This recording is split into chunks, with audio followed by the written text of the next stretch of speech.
थकित को शांति का वचन भगत सिंह के द्वारा फरवरी 4। भला होता कि तूने मेरी आज्ञाओं को ध्यान से सुना होता, तब तेरी शांति नदी के समान और तेरा धर्म समुद्र की लहरों की नाई होता।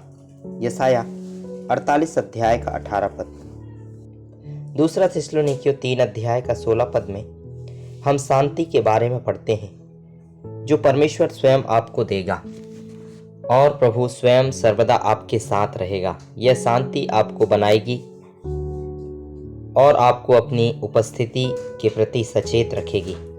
आप उसकी वास्तविक उपस्थिति के प्रति सचेत होंगे।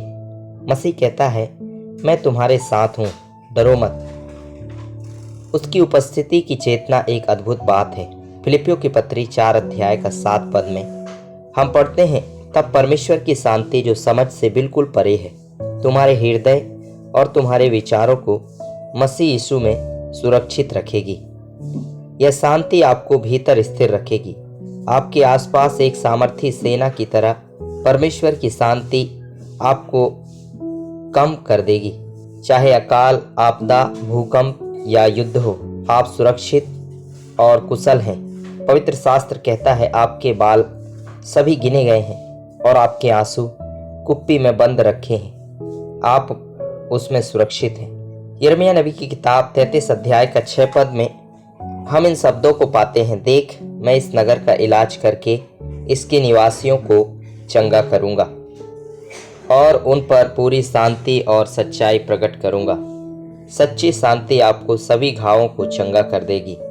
जब मित्र धोखा देते हैं तो वे बहुत गहरे और दर्दनाक घाव का कारण बनते हैं। उसी तरह जब आप पाते हैं कि बच्चे विश्वासघाती हैं तो वे एक गहरे घाव को छोड़ देते हैं जिसे किसी भी दवा द्वारा ठीक नहीं किया जा सकता है।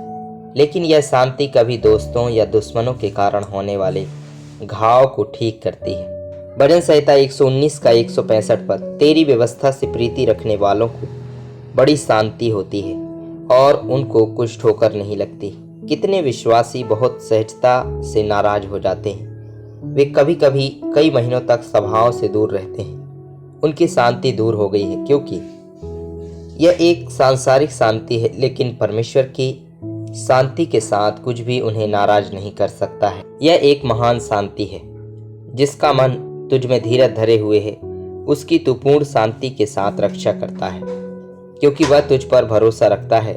यशायाह नबी की किताब 26 अध्याय का 3 पद। यह सच्ची शांति है जो आपको सभी स्थितियों में दृढ़ विश्वास देती है। आप परमेश्वर के वचन और उसकी प्रतिज्ञाओं पर भरोसा कर सकते हैं। क्या आपको वह शांति मिली है? आप इसे कैसे पा सकते हैं? इफिसियों की पत्री 2 अध्याय का 14 पद।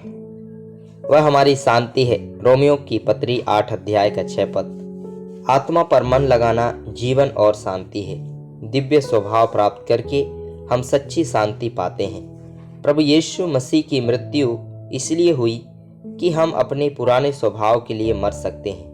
वह हमारे दंड को दूर करने के लिए भी मर गया और हमें एक स्वर्गीय स्वभाव देने के लिए फिर से जी उठा। वही स्वभाव आपको शांति देता है और परमेश्वर के अधीन करके आपको यह आशीष देता है, भला होता कि तूने मेरी आज्ञाओं को ध्यान से सुना होता, तब तेरी शांति नदी के समान और तेरा धर्म समुद्र की लहरों की नाई होता। यशायाह नबी की किताब 48 अध्याय का 18 पद।